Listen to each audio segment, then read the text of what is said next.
challenges and questions that often have no clear answer and require complex collaboration between many people, sectors, communities, and bureaucracies.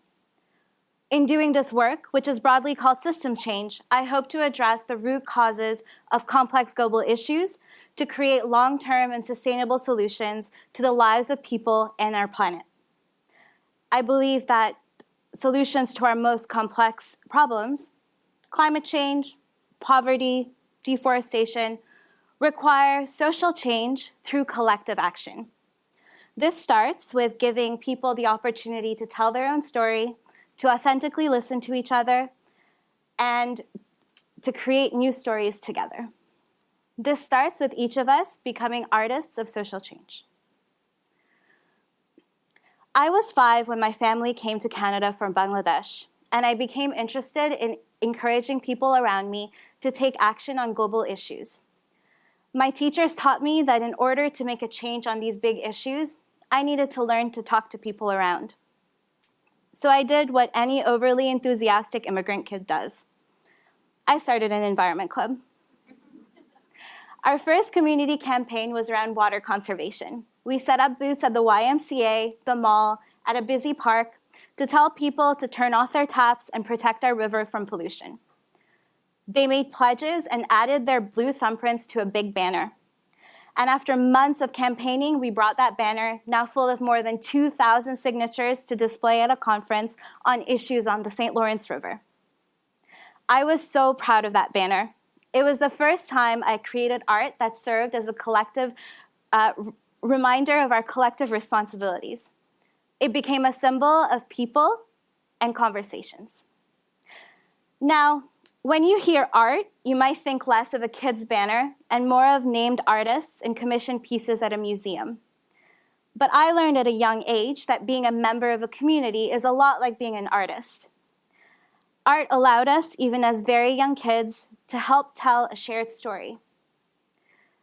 When I think of that banner, I still remember the courage I had to draw up from within me to talk to strangers in a language I was barely starting to learn, to adapt my message so that people would listen and act upon our discussion. And most of all, it showed that my voice did matter. It was a powerful experience and one that inspired me to become a leader of social change. Yes, art can be items, tangible things, but art is also a process of engaging with others.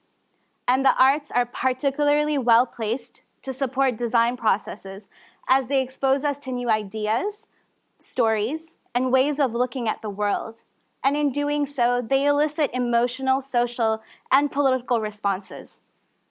Art creates openings for people to exercise both their agency and their voice, to challenge power relations, to build advocacy tools, and promote positive dialogue among stakeholders. And from working on pressing global challenges in over 20 countries, I have seen that participatory artistic processes enable communities to create contextual and inclusive solutions to their most pressing concerns.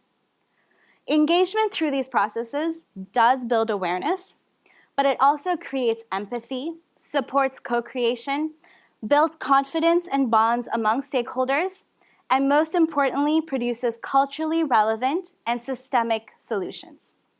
A few years ago, I was working with farmers in Ethiopia to support their adoption of new agricultural behaviors. I knew that most farmers could not read or write, so my team and I spent a lot of time designing graphic pamphlets that I thought conveyed the necessary information. When we went out to the field to show a farmer this piece of paper, he did not initially know which way to hold it. But holding the page upside down, he very confidently said, "This is a man. He's making tea." Now, in my mind, I'm thinking, come on, that clearly looks like someone who is planting seeds in a field, right? Well, it turns out that I knew what information he needed, but not how to share it in a way that was relevant to his context or to his needs. So I asked, what would farmers sharing their knowledge with each other look like? What did they want to learn and how? It became a collaboration. Fast forward through months of ideation and prototyping of what form this knowledge might take, and video emerged as an exciting solution. Farmers were creating and sharing videos of their knowledge and interests, and not just what outsiders thought they needed to hear. They became filmmakers, directors, video editors, and through the art of videography became engaged in topics that were relevant and important to them. There were important learnings for me here. First, that just because someone cannot read or write does not mean that they cannot participate and don't have something to say. And second, it made me question what my role should be in the process. It made me wonder, what would it look like if we move from stakeholder consultation to systems co-creation? What if I took off my expert hat and instead put on a hat of a facilitator? More recently, I was on a project, also in Ethiopia, to increase the uptake of kangaroo mother care, which is an affordable and technology-free way to ensure that more low birth weight babies survive in a neonatal intensive care unit. Basically, it means holding a tiny baby to your skin for more than 20 hours a day. We were working with teams of medical and public health experts to make it easier for women to adopt these new behaviors. Experts who just could not understand why these mothers wouldn't just do it. So we simulated the experience. We asked the experts to wear a shawl with a dozen eggs inside all day long. Through theater and role play, we guided the experts through various tasks that a new mother might be expected to do at home, and also to simulate opportunities to support and encourage her throughout her stay at the hospital. As you can imagine, it quickly became clear to the experts that kangaroo mother care is anything but easy. So instead of a woman simply being told to try a new behavior, we began to modify the environment around her to ensure that she could be successful in doing so. Modifications that included counseling her husband and family to support her during her hospital stay and to do her chores when she got home, and counseling around kangaroo mother care during prenatal visits for community health agents.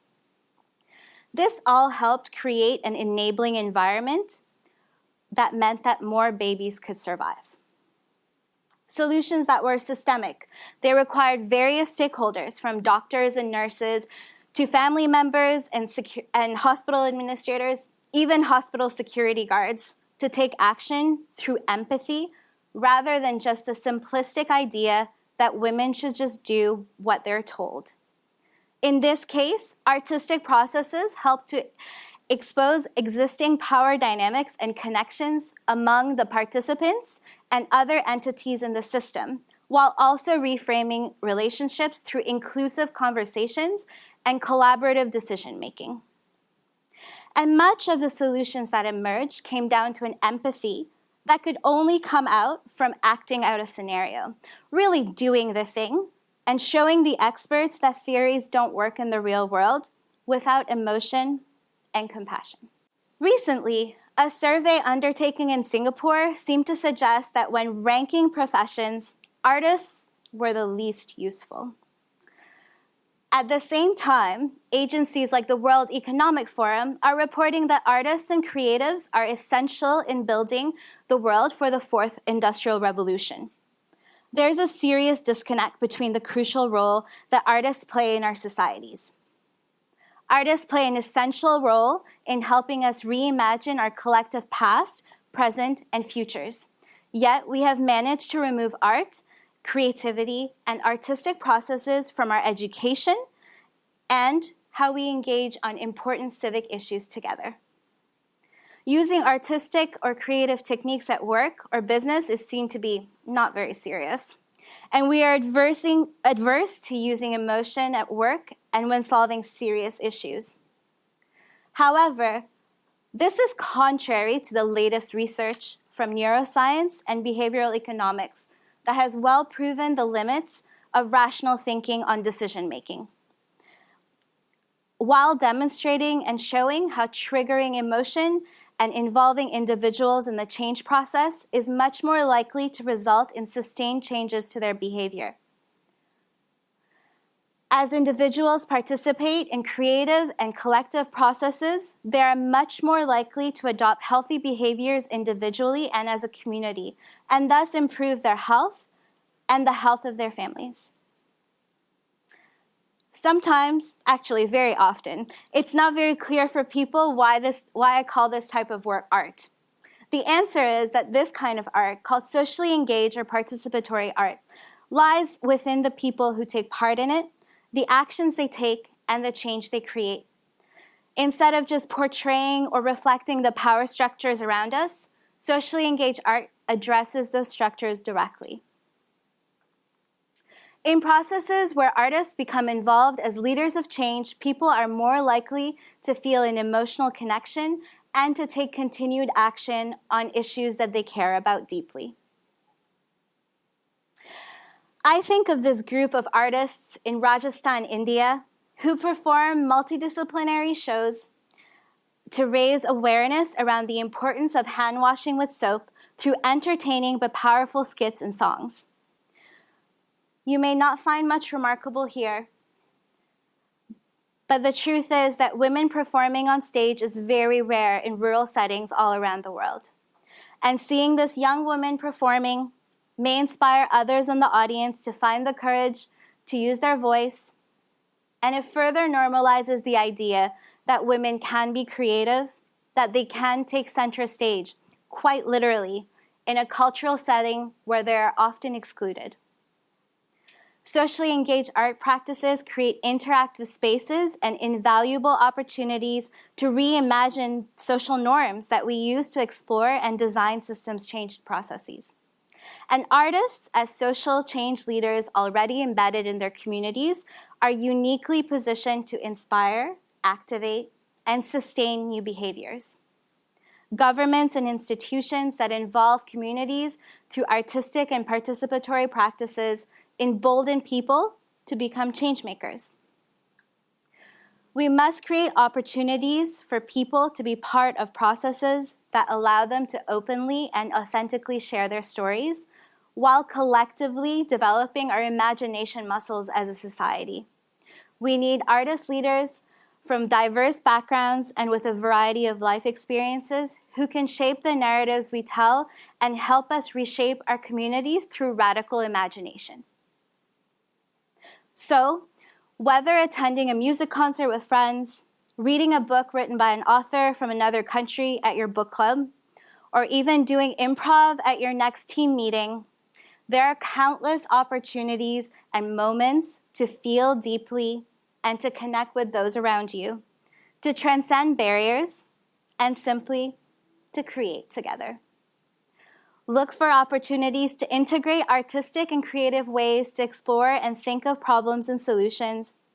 Work with artists in your community to test out ideas with the option to turn over the canvas and start again if you need to. Think of introducing dance or music in your processes at work to break down barriers, to connect with people through something other than PowerPoint. It is a powerful exercise that may change you in ways you never expected. I truly believe that it will inspire you to imagine a world where our most pressing challenges are solved through collaboration, creativity, and empathy. I invite you all to become artists of social change.